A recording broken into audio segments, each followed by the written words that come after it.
बिंदेश्वरी प्रसाद मंडल ने मुख्यमंत्री के रूप में अपने कार्यकाल में किन चुनौतियों का सामना किया और उनके इस्तीफा देने का क्या कारण था? मंडल आयोग की स्थापना के पीछे क्या दृष्टिकोण था और इसकी सिफारिशें किस प्रकार भारत के सामाजिक ढांचे को प्रभावित कर सकती थीं? बिंदेश्वरी प्रसाद मंडल के जीवन और कार्यों से हमें कौन कौन सी प्रेरणाएं मिलती हैं, विशेषकर आज के राजनीतिक परिप्रेक्षों में?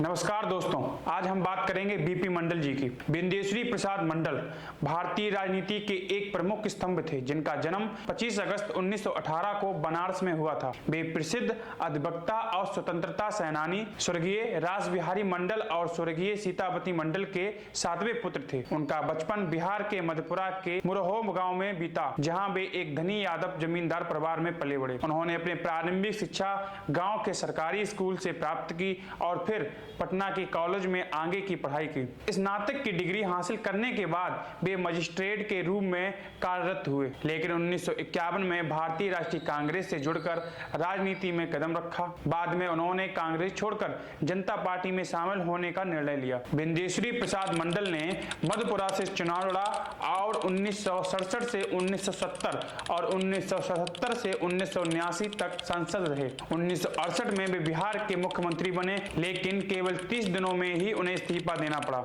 उनका इस्तीफा राजनीतिक अस्थिरता और पार्टी के अंदर के विवादों के कारण हुआ, जिसने उन्हें अपनी स्थितियां बनाए रखने पर मुश्किल बना दिया था।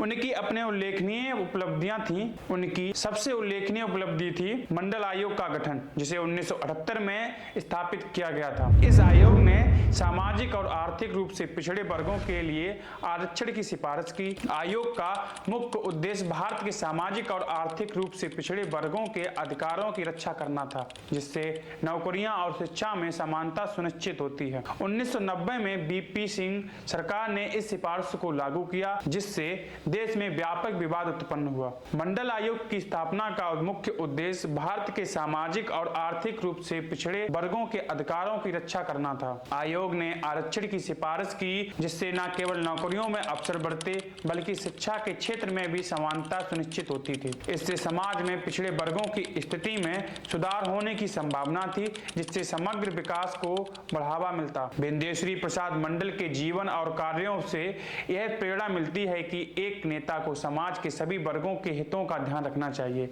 और कमजोरों वर्गों के उत्थान के लिए कार्य करना चाहिए। बिंदेश्वरी प्रसाद मंडल का निधन 13 अप्रैल 1982 को हुआ था। उनके परिवार में पत्नी सीता मंडल और 7 संतानें थीं।